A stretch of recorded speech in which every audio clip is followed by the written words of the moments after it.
बिस्मिल्लाहिर्रहमानिर्रहीम। नाज़रीन, मैं हूं जावेद बलोच और उम्मीद है आप लोग खैरियत से होंगे। अमेरिका ईरान मुज़ाकरात दोहा में शुरू हो चुके हैं और जेडी वैंस का भी ये कहना है कि तकनीकी मुज़ाकरात जारी हैं। और दूसरी तरफ अमेरिकी प्रेसिडेंट डोनाल्ड ट्रंप जो है वो सफारती ताल्लुकात के मुतल्लिक बात कर रहे हैं कि सफारती सतह पर जो है बातचीत होनी चाहिए, मामलात बैठ के हल होने चाहिए। ये एक बहुत बड़ी डेवलपमेंट करार दी जा रही है कि एक तो दोहा में मुज़ाकरात जारी हैं, दूसरा प्रेसिडेंट ट्रंप का पॉजिटिव एक बयान आना, ये इसे एक ब्रेक थ्रू कहा जा रहा है कि अब अमेरिका और ईरान के तल्लुकात जो है वो बेहतरी की तरफ जाएंगे और जो पाबंदियां हैं, जो असासे मुंजमद हैं, वो भी खुलेंगे, पाबंदियाँ हटेंगी और सारी चीज़ें साथ साथ चलेंगी। इसके अलावा ईरानी सुप्रीम लीडर आयतुल्लाह खामनाई की तदफीन होनी है। उसके तदफीन के मौका पर जो है वो सोग का ऐलान भी किया गया है और इस मौका पर लाखों लोगों का मजमा वहाँ पे होगा। इस तदफीन के मौका पर, नमाज़ जनाजा के मौका पर, और इस तदफीन को जो है वो ये कहा जा रहा है कि ईरान लाइव जो है उसको टेलीकास्ट भी करेगा। इससे तदफीन में कौन कौन शरीक होगा ये कहा जा रहा है। ये इम्कान ज़ाहिर किया जा रहा है कि वज़ीर-ए-आज़म शहबाज शरीफ भी ईरान का दौरा करेंगे और इस मौका पर इन रसूमात में शरीक भी होंगे। फिर इसके अलावा जो मिडल ईस्ट के कंट्रीज़ हैं उनके सरबराहान भी आ सकते हैं और उनके मंदूबीन भी वहाँ पर जा सकते हैं क्योंकि अब हालात ठीक हैं। इसके अलावा सिंध ताश मुआहदा की बात करेंगे नाजरीन के। सिंध ताश मुआहदा भारत की तरफ से मुसलसल आबी जारियत की कोशिश की जा रही है और दरिया चनाब का रुख बदल कर, चूँकि अभी मानसून की जो फ़िज़ा है वो शुरू है, स्पेल शुरू हो गए हैं और पाकिस्तान को सैलाब की सूरत में जो है वो नुकसान पहुँचाने की कोशिश की जाती है। लास्ट टाइम भी ऐसे ही हुआ, सैलाबी पानी छोड़ा गया, जो है वो अर्ली वार्निंग नहीं दी गई जिससे पाकिस्तान को नुकसान हुआ। और कल एक बड़ा अहम सेमिनार हुआ था जिसमें इंटरनेशनल माहिरीन भी शरीक हुए, उन्होंने भी इसको आबी जारियत करार दिया और जंगी जुर्म करार दिया जा रहा है। इससे बात करेंगे। फिर हम बात करने जा रहे हैं कि जो अफगानिस्तान के साथ सिक्योरिटी सूरत हाल है, 4 ड्रोन मारे गए ईरान के यहाँ पे जो पाकिस्तान भेजे गए थे, उस पर बातों में ज्वाइन किया है सरदार मसूद खान साहब ने। आप यूएनओ में साबिक मुस्तकिल मंदूब और सफ़ीर हैं और चीन और अमेरिका में भी पाकिस्तान की नुमाइंदगी कर चुके हैं, साबिक सफ़ीर हैं वहाँ पे, साबिक प्रेसिडेंट आज़ाद कश्मीर हैं। सरदार साहब, बहुत शुक्रिया आपके वक्त का। सर बताइएगा, एक तो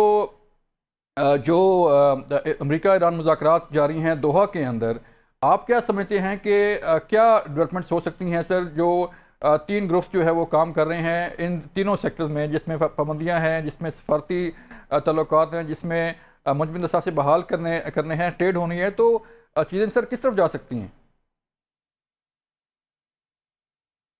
पाकिस्तान को पूरी उम्मीद रहना चाहिए। पाकिस्तान ने बड़ी मेहनत करके पूरे के पूरे मुज़ाकराती अमल को इस मरहले तक पहुंचाया है और गाहे बगाहे इस किस्म के बयान आते रहेंगे तेहरान से, वाशिंगटन से, जिससे ये शक व शुबा पैदा हो जाएगा हम्म। कि कहीं मुज़ाकरात में तात्तुल तो नहीं पैदा हो रहा। लेकिन इसके बावजूद जो पाकिस्तान ने एक थ्रेश होल्ड दी है, एक डिप्लोमेटिक थ्रेश होल्ड दी है, वो खासी मजबूत है।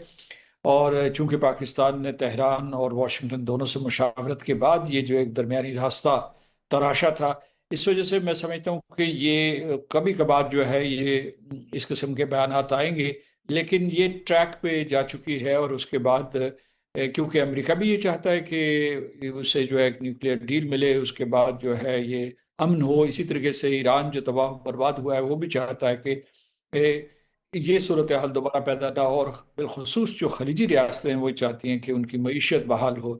तो ये सारे के सारे अवामिल हैं जिसकी वजह से मुज़ाकरात आगे कामयाबी से बढ़ सकते हैं। हम्म। तो सिद्धार्थ साहब, जैसे कि आपने फरमाया कि मुज़ाकरात जो है वो आगे बढ़ सकते हैं, तो इन मुज़ाकरात की कामयाबी, पहला मरहला तो था कि एक एमओयू साइन हो गया।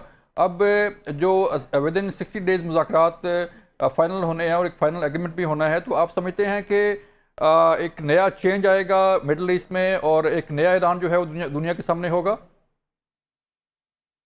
उससे पहले तीन चीज़ें बहुत ज़रूरी हैं। एक जी। तो ये है कि आपने हरमुज़ की हुक्मरानी के सिलसिले में कोई क्लैरिटी होनी चाहिए अफ्रीकन को कि इन 60 दिनों के लिए उसकी हुक्मरानी क्या ईरान की होगी, जी। ओमान शामिल होगा, एग्जैक्टली। होगी कि किसी, क्योंकि आपको पता है कि अब्बास अरागची साहब ने कहा था कि उनकी हुक्मरानी होगी 30 दिन के लिए, और इसको अमेरिका के इस सिलसिले में कोई तहफ़्फ़ुज़ात हैं।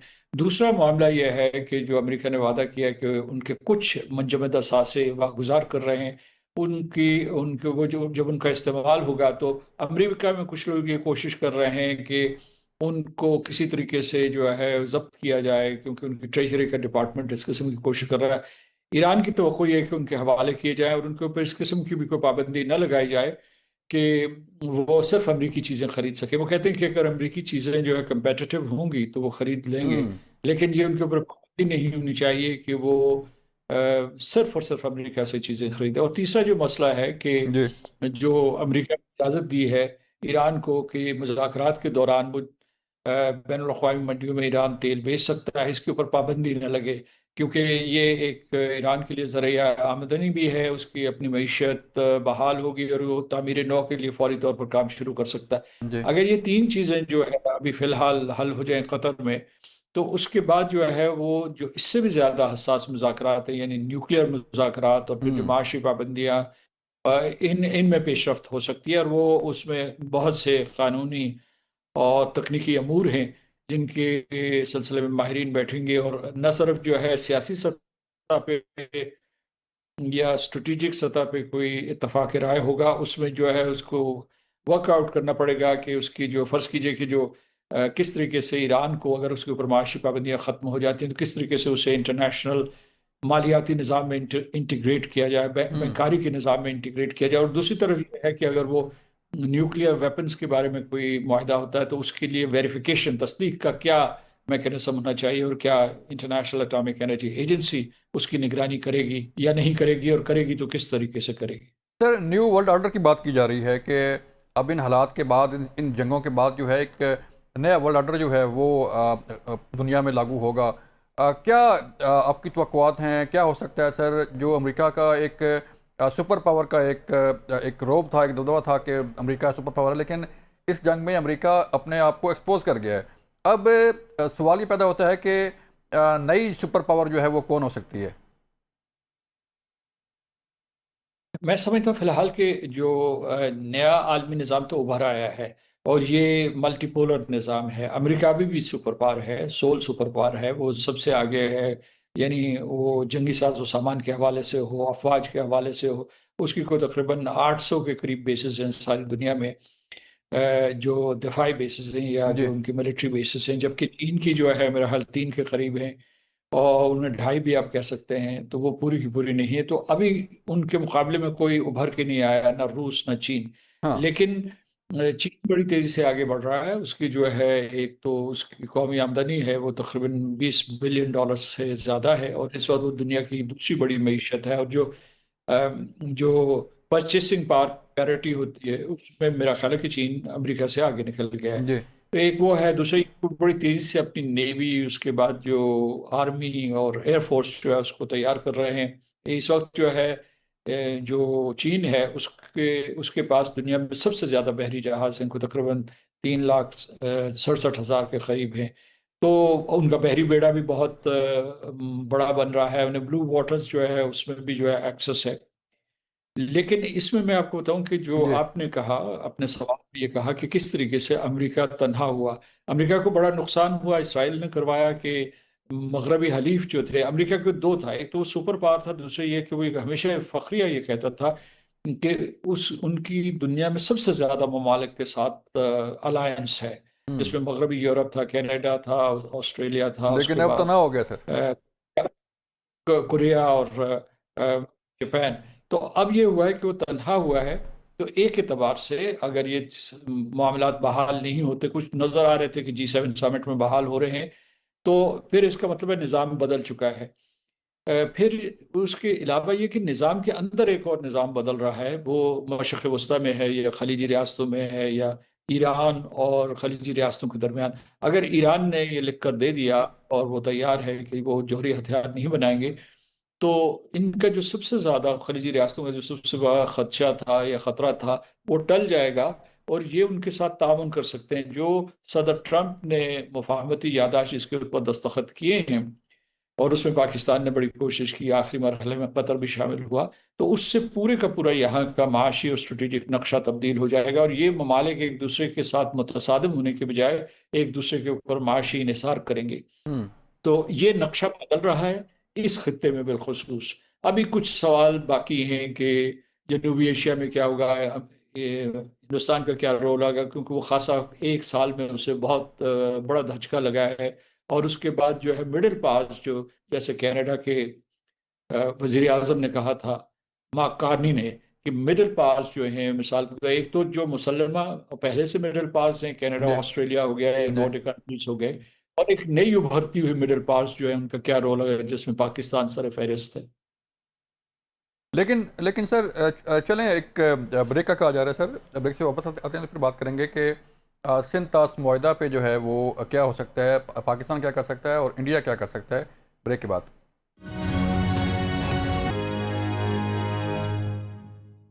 वेलकम बैक नाजरीन। सिद्धार्थ साहब, एक कल आपने देखा कि एक इंटरनेशनल सेमिनार हुआ वाटर इंडस वाटर ट्रीटी पे। सिंध तास मुआहदा को मुअत्तल हुए 1 साल हो गए और यकतरफा मुअत्तल किया गया भारत की तरफ से, जो आलमी कवानीन है उसकी खिलाफ वर्जी की गई। और अब ये कहा जा रहा है कि दरियाए चिनाब का रुख मोड़ कर जो है वो एक आबी जारहियत की जाएगी। क्या समझते हैं सर कि इंडिया क्या कर सकता है और पाकिस्तान उसके लिए किस हद तक तैयार है?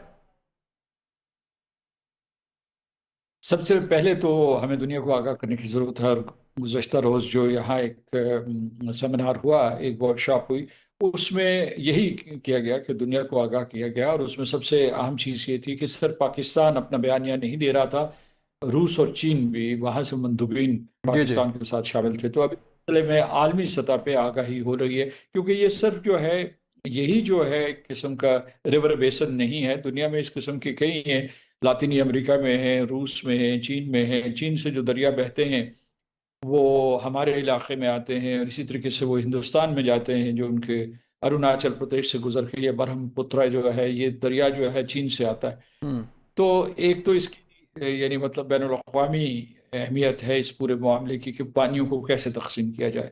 दूसरा ये कि हमारा एक मुआहिदा था, सिंतास मुआहिदा, उसे हिंदुस्तान ने अ, बहुत गैर कानूनी अंदाज में उसे मुअत्तल किया हुआ है, क्योंकि जो कोर्ट ऑफ आर्बिट्रेशन है, उसने कहा बेशक उसने मुअत्तल कर दिया हो, लेकिन वो ऑपरेटिव है, यानी वो मुआहिदा अपनी जगह पर मौजूद है। ठीक। जो हिंदुस्तान ने लूले लंगड़े जवाब दिए, वो काबिल कबूल नहीं है, कि आबादी तब्दील हो गई है, उसके बाद ये है कि उसे फिर दहशत गर्दी के साथ जोड़ा मसनूई अंदाज में।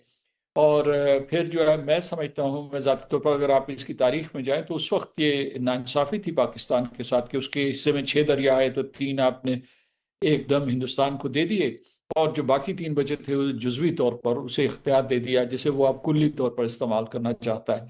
तो ये इससे बड़ा क्या अलमिया हो सकता है। और वो वैसे भी जो है वो अपर राइपेरियन इसलिए बना बैठा है कि उसने जम्मू और कश्मीर के एक बड़े हिस्से के ऊपर कब्जा किया हुआ है, जी क्योंकि दरिया जो है का मंबा वो चीन से आता है, तिब्बत से आता है, वो सतलज हो, इंडस हो, तो ये वहां से दरिया चल के आते हैं।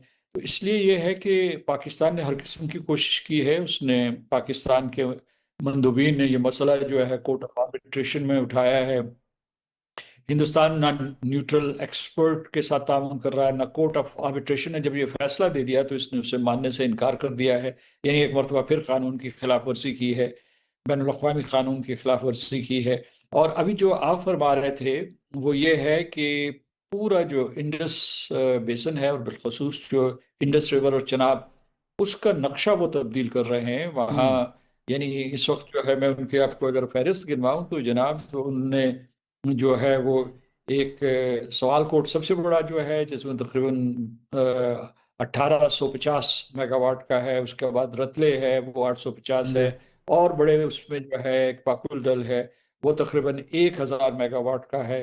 इसी तरीके से जो है कोई तकरीबन एक और बरसर कहते हैं, वो तकरीबन 800 का है। तो ये लगभग मिला के वो 10,000 मेगावाट जो है उसकी बिजली जनरेट करेंगे। लेकिन उसके अलावा वो ये कर रहे हैं हम्म। कि जैसे आपने कहा कि वो चनाब का भाव सारे का सारे यहाँ से पानी चुरा के उस तरफ ले जा रहे हैं, मतलब है ये हिमाचल प्रदेश की जी जी तरफ, हरियाणा की तरफ, उसके पंजाब की तरफ, राजस्थान की तरफ। एक ये मसला है। दूसरा ये है कि उन्होंने एक और जो हमारे साथ ज्यादती कर रहे हैं, जी। कि ये जो सिंध टास्क फोर्स था, इसके तहत जो है ये ज़रूरी था कि वो जो है वो हमें डेटा शेयर करें, ऐसा ही है। कि उसमें जो है वो बहुत ज़रूरी है कि हमें पता चले कि कितना पानी आ रहा जी है, जी। कितना नहीं आ रहा, उसके मुताबिक हम मनसूबाबंदी कर सकते हैं। तो ये उन्होंने जो है उसके बाद गैर कानूनी तौर पर मुअत्तल करने के बाद ये सिलसिला ख़त्म कर दिया है। इस तरीके से पाकिस्तान के पूरे पूरे इन्वायरमेंटल इकोसिस्टम को उन्होंने मखदूश कर दिया है। तो सिद्धार्थ साहब, फिर हम ये समझें कि जो अगली जंग है वो पानी पे हो सकती है? अ, मेरा ख्याल है कि जब इसका इशारा हमारे नेशनल सिक्योरिटी कमेटी ने दिया था, जो ही हिंदुस्तान ने ये गैर कानूनी उठाया था, उस वक्त जी हमने कहा था कि this is act of war. जी जी। और ये जो है, हिंदुस्तान ने जो ऑपरेशन सिंदूर है उसके बारे में कहा हुआ है कि वो जारी है अभी तक। और उसके एक मूजब जो है, एक सबब जो है, वो ये पानी है, जो पाकिस्तान के 25 करोड़ अवाम से पानी छीनना। और फिर ये है कि न सिर्फ छीनना, बल्कि उसको जो है हक वजह, मतलब उसे जस्टिफाई करने की हम्म, कोशिश करना।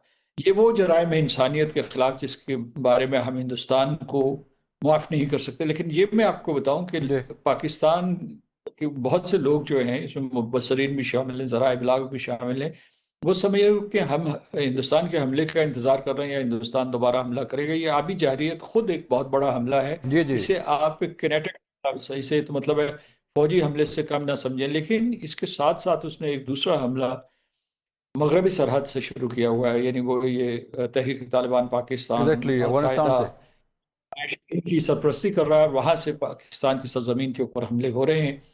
तो ये हम एक चौमुखी जंग लड़ रहे हैं। यानी मशरक की सरहद हो, मगरबी सरहद हो, या पानी हो जो शुमाल की तरफ से आता है। और उसके अलावा जो है समुद्रों में भी जो है उनकी शरारत जारी है। लेकिन सिद्धार्थ साहब, आपने बात की अफगानिस्तान पे, तो गुज़श्ता रात भी जो है हमने उनके 4 ड्रोन जो है वो मार गए हैं। तो अफगानिस्तान का मसला आप क्या समझते हैं कि किस तरफ जा सकता है? क्योंकि इंडिया, जारी बात है, मैदान जंग में तो हमसे जीत नहीं सका, शिकस्त खाई, और अब थ्रू अपनी प्रॉक्सी जो है वो अफगानिस्तान से ये दहशतगर्दी करवा रहा है।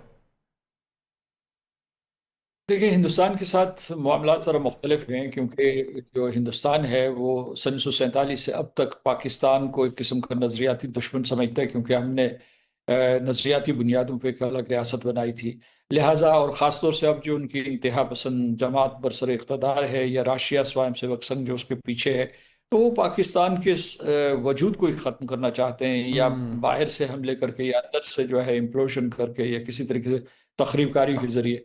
लेकिन अफगानिस्तान के साथ हमारा कोई इस किस्म का नजरियाती झगड़ा नहीं है, ना दोनों कौमों के दरमियान कोई झगड़ा है। हमारी रिश्तेदारियां हैं, खून एक है। अगर आप देखें, बहुत से, पता नहीं, मेरा ख्याल अफगानिस्तान से ज्यादा अफगान पाकिस्तान में रह रहे होंगे, क्योंकि वो नस्ल दर नस्ल हर सदी जी के जी। बाद यहाँ आते रहे हैं। पाकिस्तान में वो खैबर पख्तूनख्वा, बलूचिस्तान हो, पंजाब हो, सिंध हो, उसमें वो पूरे आबाद है। मुल्क में। कश्मीर में जी। मैं खुद जो है, हम लोग जो है, हम अपनी जो लिनिएज है वो चार सरदा और गजनी की तरफ ट्रेस करते हैं। वहां से हमारे आबा अजदाद ने कोई तकरीबन 400 साल पहले जो है नकल मकानी की थी। तो ये इसलिए ये है कि ये एक मसनूई तनाज़ा खड़ा कर दिया गया है। अफगान तालिबान को अ, होशमंदी से काम लेना चाहिए, और उसके बाद ये बिल्कुल पाकिस्तान जो हिंदुस्तान की शेप है, क्योंकि उन्होंने, ठीक कह रहे हिंदुस्तान हैं। ने पेनिट्रेट कर दिया तालिबान के अंदर भी, तो इसे हम्म, ख़त्म करना चाहिए। बिल्कुल पाकिस्तान बिल्कुल सर, ख़त्म करना चाहिए। सिद्धार्थ अ, साहब, मजबूरी से यहाँ ये जवाबी जी कार्रवाई जी जी। करता है, बड़ी मजबूरी। लेकिन फिर जो है, मतलब है, प्रिसिशन टारगेटिंग करने की कोशिश करता है, ताकि वहाँ कम से कम सिविलियंस जो है इस कोलैटरल डैमेज में आए। बिल्कुल ठीक है सिद्धार्थ साहब, बहुत शुक्रिया आपके वक्त का। नाज़रीन, यहाँ पे लेंगे एक ब्रेक, मिलते हैं ब्रेक के बाद।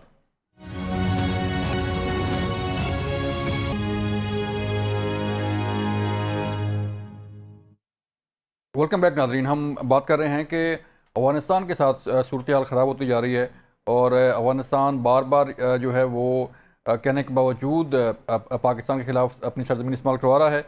और अफ़गान तालिबान रजीम जो है वो बिल्कुल बेबस नज़र आती है उन दहशतगर्द तंजीमों के सामने जो उन्होंने पाल रखी हैं। हमें ज्वाइन किया है मेजर जनरल रिटायर्ड ज़ाहिर महमूद साहब ने। जनरल साहब, बहुत शुक्रिया वक्त देने का। सर, बताइएगा, आज गुज़श्ता रात भी हमने 4 ड्रोन जो है वो उनके तबाह किए हैं जो अफगानिस्तान से आए थे। हम तो ड्रोन भी तबाह कर रहे हैं, दहशतगर्द भी मार रहे हैं। क्या समझते हैं कि अफगान तालिबान रजीम जो है बेबस है, या इंडिया के सामने सामने जो है वो उसकी नहीं चल रही? इंडिया की लाइन टो करते हुए इंडियन प्रॉक्सी बन के जो है पाकिस्तान के खिलाफ दहशतगर्दी करवा रहे हैं? सर। जी, thank you very much Javed साहब। देखिए, अफगानिस्तान का जहां तक मामला है, इसको तालिबान का मामला करते हैं, इसका कॉन्टेक्स्ट हमें ठीक रखना चाहिए। इट इज नॉट अफगानिस्तान, क्योंकि अफगानिस्तान की जो तालिबान डिफेक्टो गवर्नमेंट है, जी। They are not running Kabul for the people of Afghanistan. तो वो तालिबान जो रजीम है जी, इसका डायलेमा टीटीपी के साथ तो ये है कि चूंकि ये खुद भी डिफरेंट ग्रुप्स में है, आपको पता है कंधार वाले अलग हैं, काबुल अलग है, और तीन चार इनकी फैक्शंस है। They don't want to lose TTP. Hmm. को डर है कि कंधारियों को डर रहता है कि ये काबुल वालों के साथ ना शामिल हो जाए, काबुल वालों को डर रहता है कि ये कंधारियों के साथ ना शामिल हो जाएं, डिफेंस मिनिस्टर को अपना डर रहता है, और इन तीनों को ये भी डर रहता है कि ये कहीं आईएसआईएस आईएसआईएल के साथ ना चले, क्योंकि फ्रेंचाइज पेड पेड टेररिस्ट हैं। Anybody can buy the organisation and can use it. यही चीज पाकिस्तान के खिलाफ, लेकिन उनका क्या, पाकिस्तान से क्या क्या व्हाट आर द डिमांड्स, आपको पता है तो मुझे बता जी। दीजिए, अदर जी। देन कुछ शरीयत भी का नहीं। हो लेकर लाते हैं। नोबडी नोज इनकी लीडरशिप, कोई टीम हो, कोई पॉलिटिकल शेप हो, किसी से डायलॉग, आप किससे बातचीत करेंगे? तो ये कहीं भी जा सकते हैं उस तक। लेकिन ये कहना कि वो बेबस है, कुछ कर नहीं सकते, इनके फियर जरूर है, बेबस नहीं है as far as TTP is concerned. Hmm. जहां तक टीटीए का, तहरीक तालिबान अफगानिस्तान का इंडियन जो कॉन्टेक्स्ट है जिसका आप जिक्र कर रहे हैं, इंडिया के साथ जो मामलात हैं, वो बिल्कुल और इंडिया के सामने उनकी ये नहीं कह सकते कि चल नहीं रही, या इंडियन इतना इंग्रेस और स्ट्रांगली वहां बैठ गया कि अभी वो कंट्रोल कर रहे हैं। हम्म। तो इंडियंस आर पेइंग, और ये पैसे लेते हैं, और उसके साथ कोलैबोरेशन में है, तो सब उनके कंट्रोल में। हम्म। देखिए, वो पाकिस्तान उनको क्या कहता है कि जी आप अपनी सरजमीन ना इस्तेमाल होने दें, आप इनके खिलाफ एक्शन ले, और नहीं ले सकते तो हमारे साथ मिल के एक्शन ले। हमारे साथ मिल के भी एक्शन नहीं ले सकते तो let Pakistan take this action. Hmm. वो कहते हैं जी ये वो है, वहां से माइग्रेट करके आए हैं वॉर की वजह से, तो यहाँ पे पाकिस्तान अफगानिस्तान में आए हुए हैं। पूरी दुनिया में अफगानिस्तान के महाजरीन गए हुए हैं, सिर्फ पाकिस्तान के ये जो खैबर पख्तूनख्वा के इलाके में लोग रहते हैं, इन्होंने माइग्रेट करके अफगानिस्तान के अंदर, जी। खुद अफगानी माइग्रेट करके यहाँ बैठे हुए हैं जो जी। विक्टिम्स हैं। तो why would they go there? So this is all bullshit. आप you can't make fool everyone all the time. तो हम्म। वो ठीक है, फिर पाकिस्तान को आप वापस दे दें, ये जो माइग्रेट करके पाकिस्तान इनको आबाद करेगा, सब कुछ करेगा, और अपने लॉफेयर के नीचे इनको ट्राई भी करेगा जिन्होंने हथियार उठाए और Pakistan. So it is all bullshit. ये एक फ्रेंचाइज बन चुकी है, टीटीए पूरा फायदा उठा रहा है वॉर इकोनॉमी का, जो टेररिज्म की इकोनॉमी है। 7.1 बिलियन डॉलर्स का अमेरिकन असला उनके पास है। ह्यूज बजटिंग आएगी अभी इंडिया से इनके लिए इस बजट के बाद। अपेरेंटली तो 85 billion 86 billion dollar hmm. Defence budget है, but on ground it is going to be around 103 billion. तो ये ऊपर का जो 16-17 अरब डॉलर है, ये इसी वॉरफेयर में यूज होगा, इनको इक्विप भी करेंगे, और इनको और क्योंकि अपना वी ऑल नो कन्वेंशनली जब वो दे कुडंट डोमिनेट पाकिस्तान, तो जी। वो दे विल। तो और तरीके बिल्कुल। तालिबान जी। Afghanistan by intent doing whatever they are doing against Pakistan. ठीक है। जो है पाकिस्तान का तो बड़ा क्लियर वर्डिक है कि पाकिस्तान कम्प्रोमाइज़ नहीं करेगा। जनरल साहब, थोड़ा सा अमेरिका ईरान जो मुज़ाकरात हो रहे हैं उस तरफ चलते हैं कि जो आप समझते हैं कि ये जो दोहा वाले मुज़ाकरात हैं ये कामयाब होंगे, क्योंकि पहला स्टेप MOU था, पाकिस्तान ने सालिसी करवाई, और अब भी पाकिस्तान सालिस है, हमने एक बड़ी कामयाबी के साथ जो है वो MOU करवा दिया। अब आपको लगता है कि मामला कोई क्लियर हो जाएगा या ऐसे ही फंसा रहेगा? देखिए, मामला तो तब क्लियर होगा कि जब बिल्कुल साफ नीयत के साथ दोनों पीस की क्वेस्ट में, हम्म। और अभी अपने जो डोमेस्टिक ऑडियंस है और डोमेस्टिक हार्ड लाइनर्स हैं and other hard liners which are impacting this negotiation, जी। उनसे अगर थोड़े अरसे के लिए छुड़ा लें और सिंसेरिटी के साथ ये इस डायलॉग में बैठ जाए, तो देन तो फिर ये किसी तरफ जा सकता है। वरना मेन स्पॉइलर इजराइल और ये हार्ड लाइनर्स कभी इस चीज का तस्वीर नहीं होने देंगे। ईरान के अंदर भी अनफॉर्चुनेटली ऐसे लोग मौजूद हैं जो फ्रिक्शन से निकलना नहीं चाह रहे। देयर ठीक है। वाज अ सिचुएशन अमेरिका के अंदर भी, प्रेसिडेंट ट्रंप को बार बार कंपेल किया जाता है। That's why these mistakes are being made. अगर इन्होंने सिंसेरिटी के साथ ये जो मैकेनिज्म इस्टेब्लिश हुआ है इन 14 नुकात में, मेडिएशन का जो तस्वीर हुआ है, इसके मैकेनिज्म को बेहतर कर ले तो अभी भी चीजें रिट्रीव हो सकती हैं। लेकिन ये जो बेसिक क्वेश्चन है, लाइक क्वेश्चन ऑफ हुर्मुस, इसकी जो डेफिनेशन है, दोनों अपनी अपनी मर्जी की करते हैं, इसके उसके जो भी इंटरप्रिटेशन है। फिर आप लेबनान में देख रहे हैं, इसराइल जो है वो नेकेड वायलेशन करता है आपके मुआहदों की, तो इसका मतलब है कि you are not exercising that control, America जो है वो वहां पे। हम्म। और यहाँ पर ईरानियंस जो हैं, उनकी भी पॉलिटिकल लीडरशिप को कभी कभी हम देखते हैं कि वो जैसे एक एक IRG के या किसी हार्ड लाइनर्स के नीचे ज्यादा दब जाती है, कई चीजें गलत हो जाती है। तो I think as a nation दोनों को ये फैसला करना है कि उन्होंने ये जो पाकिस्तान ने मीडिएशन से स्पेस क्रिएट किया जिसके अंदर स्टेबिलिटी और पीस पड़ा हुआ है, इसको पिक करना है, या they have to go back to the friction. लेकिन फ्रिक्शन पे इसलिए नहीं जाएंगे, जाना चाहिए भी नहीं, कि एस्केलेशन और फ्रिक्शन ने पहले भी इनको चेकमेट नहीं दिया, इनकी पॉलिटिकल या कोई भी ऑब्जेक्टिव कंप्लीट नहीं हुआ। और आपने फिर पास्ट की जंगों को जरा मुआवजा कर ले, 20 साल की एप्लीकेशन अमेरिका की अफगानिस्तान में, क्या इन्होंने हासिल किया? तालिबान को निकालने आए थे, तालिबान ही वहां पे रूलर छोड़ गए पहले। फिर जो बीच में इन्होंने वो डाले सो कॉल्ड करजई गवर्नमेंट देख ले, गनी साहब की गवर्नमेंट देख, करप्शन का गढ़, वहां का नेचर एंड करेक्टर, डेमोक्रेसी के फॉर अमेरिकन लड़ते हैं, डेमोक्रेसी के अलावा सब कुछ वहां पर मौजूद है। वियतनाम देख लें, इराक देख लें, आईएसआईएस वगैरह, ये आईएसआईएस, आईएसआईएल, ये टीटीपी, टीटीएस, जी ये सब वॉर की पैदावार है, which is eroding the governance system of the world. जो एक स्टेट, नेशन स्टेट का जो सिस्टम ऑफ फंक्शनिंग है, उसको इरोड किया वॉर्स ने। वॉर्स लड़ी जाती है to bring stability, to achieve political objectives. जी यहाँ पे वॉर्स लड़ी जा रही है टू अचीव chaos, और एक chaotic डिसरप्टिव वर्ल्ड हमने क्रिएट कर दिया। This is very alarming sir. इसीलिए जना साहब, अमरीकी अवाम भी और पूरी दुनिया भी ये सवाल कर रही है कि ये अमेरिका ने ये जंग क्यों लड़ी। कुछ समझ आई सर कि क्या ऑब्जेक्टिव्स थे जो सामने नज़र आ रहे थे? आपने फरमाया कि पीस के लिए जंगें लड़ी जाती हैं और वहाँ पे स्टेबिलिटी के लिए लड़ी जाती हैं, लेकिन क्या इस जंग में कोई अचीवमेंट हुई अमेरिका को, जो मकासद थे वो हासिल कर पाया? अमेरिका के तो जावेद साहब, let me set right at the start, के ऑब्जेक्टिव्स थे ही कोई नहीं। That's why the American public खड़ी नहीं हुई इस वॉर के नीचे। There were no American objectives. JCPO में अच्छा भला ईरान बैठा हुआ था, यूरेनियम की भी सर्टन लेवल पे थी, और उस पर ज्यादा रिस्पॉन्सिबिलिटी पड़ी। आपने जेसीपीओ खत्म किया और चीजें गड़बड़ होना शुरू की। आपने यूरो कमांड से उठाया इसराइल को, उसको आपने सेंट कॉम में डाल के इस रीजन के अंदर पुश कर दिया, और चीजें गड़बड़ हो गई। आपका जो सिक्योरिटी आर्किटेक्चर जो आप मिडिल ईस्ट में खड़ा करना चाहते थे, वो खड़ा ही नहीं हुआ, वो that has become more chaotic. तो आई डोंट थिंक सो कि ये this is going to help, wars are going to help anyone. फिर ईरान की अपनी कंटेस्टेशन है विद इन द रीजन, वो अपरेंटली तो लग रहा है कि कंट्रीज ने बड़ा रिस्ट्रेंट शो किया है। यहाँ का जावेद साहब कल्चर ऐसा है इस अरब वर्ल्ड का, और इवन ईरान का भी कल्चर ऐसा है कि ये बड़े टाइम लेते हैं टू फॉरगेट दैट एनिमिटी, या जो एक उसके कॉन्फिडेंस है। अब जब mutual coexistence, mutual collaboration, mutual cooperation, mutual progress की तरफ नहीं जाएंगे, तो ये पोस्ट वॉर भी एक कंटेस्टेशन जारी रहेगी। और अनफॉर्चुनेटली जब बड़ी ताकतें होती हैं, countries like Russia, countries like America, इनकी मिलिट्री एप्लीकेशन के बाद हमने देखा कि बहुत ह्यूज क्यास ही फैला है, और तो कुछ भी नहीं फैला। आप देख लें, जो रीजन्स को स्टडी कर ले, रशियंस भी जब अफगानिस्तान से गए तो इनकी इंट्रा कंटेस्टेशन शुरू हो गई। खाना काबा के बैठ के अंदर इन्होंने मुआहदे किए, आपको याद होगा जी, और वापस जाते ही उसको ब्रेक कर दिया। तो आई थिंक जो सिस्टम्स हैं वो चैलेंजिंग है और डिसरप्टिव वर्ल्ड है, और हम यूनिपोलैरिटी से मल्टीपोलैरिटी की तरफ जरूर जा रहे हैं, लेकिन इसके अंदर बहुत अभी तक क्यास है जिसको कवर होना है। तो उसी तरह ये नेगोशिएशंस भी हैं।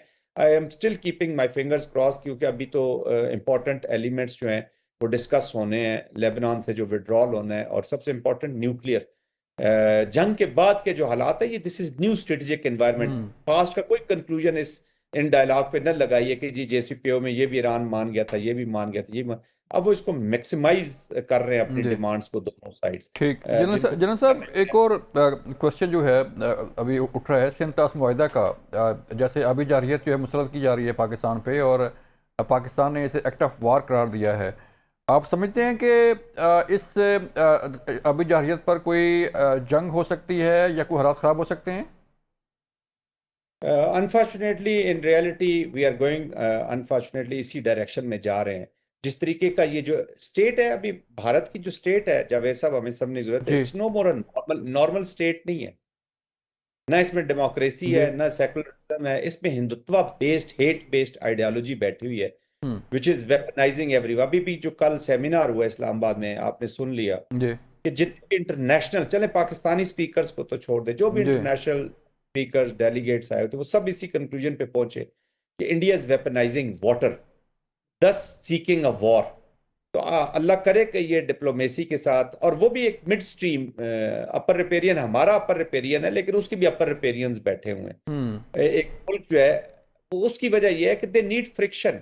मोदी साहब की सारी सियासत ही एंटी पाकिस्तान है, तो वो तो और उनको फोर्स यूज करने का शौक भी बड़ा है। पहले भी यहाँ पे रहे हैं, लेकिन इस तरह की कन्वेंशनल एप्लीकेशन जो वो न्यू नॉर्मल सेट करना चाहते थे पाकिस्तान के अंदर स्ट्राइक करके, जी और पाकिस्तान ने रिस्पॉन्स ऐसा दिया कि खुद उनको हजीमत उठाना पड़ी, न्यू एबनॉर्मल ही सेट हो गया उनके लिए। बिल्कुल तो ठीक। इंटेंट तो है, वो कन्वेंशनल फोर्सेस यूज करता है और उसको शौक भी है हार्ड पावर, तो वो व्हाई नॉट पानी को। चलें सर, शौक पूरा कर ले। जनरल साहब, आपके टाइम का बहुत शुक्रिया। नाज़रीन, ये था आज का प्रोग्राम। अपना ख्याल रखिएगा। अल्लाह हाफिज़।